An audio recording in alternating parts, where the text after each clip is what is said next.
চলো চলে এসেছি রানাঘাটে আজকের কেনাকাটা করতে। দেখো এই মুহূর্তে রয়েছে আমরা অন্তরায়। এখানে কিছু শার্ট দেখানো হচ্ছে, দাদার জন্য কিছু শার্ট নেব, তো কিছু শার্টের কালেকশন দেখাচ্ছে, সেগুলোই দেখছি। দেখো এখানে অনেক রকমের কালারগুলো দিয়েছে।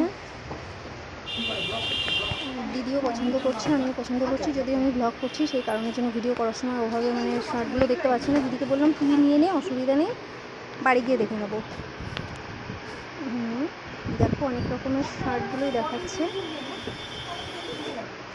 না, দিদি বলছে যে নিচে একটা পার্পেল কালার রয়েছে, দিদির হাতে ওই কালারটা পছন্দ হয়েছে, দিদি ওটাই উঠিয়েছে।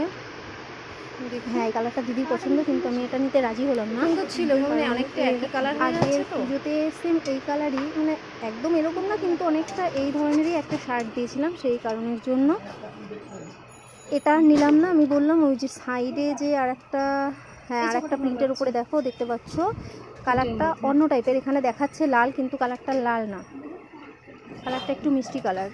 আমি বললাম এটাই নিতে, দিদি ওটাই পছন্দ করলো। আর এখানে একটা হলদে কালার রয়েছে, সেটা নেব না। এই যে এই হলুদ কালারটাও দাদাকে আগেবার দিয়েছিলাম, সেই জন্য ওটা দিচ্ছি না, এই কালারটাই পছন্দ। আমি বললাম এটাই নেব, তো নিয়ে নিয়েছি। দোকানদার বললো যে তোমরা নিচে চলে যাও, আমরা ওপর থেকে এটা প্যাকিং করে পাঠাচ্ছি। এবার নিচে চলে এসেছি বিলিংয়ের জন্য। কাউন্টারে এসে আমরা বললাম যে আমরা বিল পেইড করি, তত সময় উনি ওখান থেকে মালটা প্যাক করে পাঠিয়ে দেবে।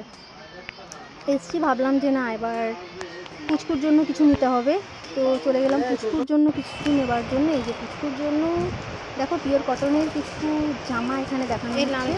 আমি বললাম এই কালারটা নেবার জন্য, দাদার সাথে অনেকটা ম্যাচ করা কালার। দিদির পছন্দ হয়েছিল ওই পাশে যে একটা শ্যাওলা কালার রয়েছে ওটা, কিন্তু আমি বললাম যেহেতু বাচ্চা মানুষ, এবার ছোটোদের তো সবসময় জানোই যে ছোটোদের একটু লাল টাইপের হলে পরে ভালো লাগে, তো সেই জন্য বললাম যে না এই কালারটাই নিয়ে। তো আমাদের এখান থেকে নেওয়া কমপ্লিট প্রায়, এবার চলে যাবো একটু নেল পলিশের দোকানে, সেখানেও কিছু কেনাকাটা রয়েছে, এখান থেকে নিয়ে বেরিয়ে যাবো। এই জামাটাই আমরা লাস্ট বললাম এখান থেকে নিয়ে, না এই কালারটা কখনো পরেনি, এই যে জামাটাতেই নাম হয়েছে। ভাবলাম যে না চলো এবার দেখি নেল পলিশের দোকানে। দেখো এখানে কিছু নেল পলিশের কালেকশন, ভাবছি এখান থেকে দুটো নেল পলিশ নেবো। যে প্রথমে এই দুটো কালার করেছি, এটা চেঞ্জ করে দেবো। আমার যে দেখো এখানে অনেক রকমের জিনিস দেখতে পাবে, আমার পছন্দের উপরে কিছু নেই, আর বদির জন্য বলছি উনি আলাদা একটা বাক্স দিয়ে বললেন যে না এখান থেকে না, অন্যান্য সুন্দর সুন্দর কালার রয়েছে। তো দিদির হাতে এই কালারটা দিয়ে বললাম যে দেখ এই কালারটা ভালো লাগছে, আর আমাদের হাতে পড়তে দিয়েছিল, আমরা বললাম না এটা আমরা করবো না, আমাদের দুই বোনের হাতেই অলরেডি নেল পালিশ দেওয়া, দোকানদারের হাতেই দিয়ে আমরা একটু চেক করে নিলাম।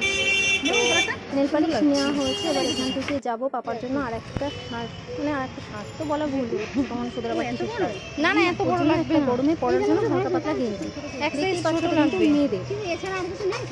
যদিও আমরা ওকে এই ধরনের কিছু পরাই, তবুও সেখান থেকে অন্য কিছু নিলাম। হয়ে গেল রানাঘাটের কেনাকাটা, তো চলে আসলাম। আর ওখানে তো ভিডিও কন্টিনিউ করতে পারলাম না, বাড়ি চলে এসেছি। আর দেখো সারা রাস্তায় এত রোদ আর এত গরম, যে কারণে ওখানে ভিডিও করতে পারলাম না। তো বাড়ি চলে এসেছি, বাড়ি এসে আজকের মতন ভিডিওটা এখানেই শেষ করলাম। টাটা, সবাই ভালো থেকো। আর ষষ্ঠীর ভিডিওর জন্য সবাই প্রস্তুত।